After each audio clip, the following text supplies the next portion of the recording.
The Bath Hotel, once Felixstowe's finest. It stood proud on the seafront until the suffragettes burnt it down. Exactly 100 years ago today, they started the fire probably round about midnight or thereabouts. By the time the fire brigade got here, it was well alight. And this grainy photograph is of the culprits, Florence Tunks and Hilda Birkett. Totally two different types of character. Hilda Birkett was 37 years old. She had a long history of suffragette campaigning, had already been imprisoned twice for the cause before she came to Felixstowe.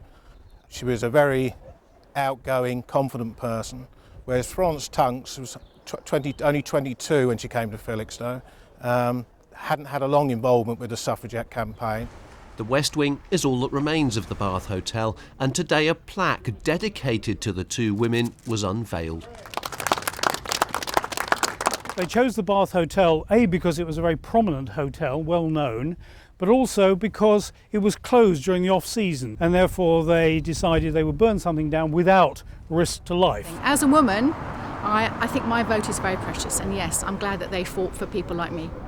I fully support what the suffragettes did here 100 years ago today. Because nobody was harmed and they knew the hotel was empty before they carried out the action, I would not look at it as a terrorist action. They were almost pushed to the brink where they had no choice, really. I think because they were so ignored by government and by men that I think they got to the point where they were desperate.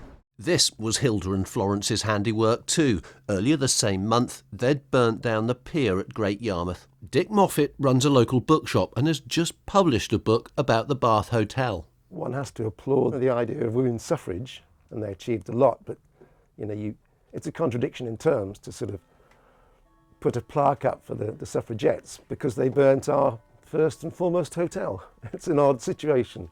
Crowds gathered to jeer them at their trial in Felixstowe. The town that originally loathed them for the destruction they caused has now honoured them.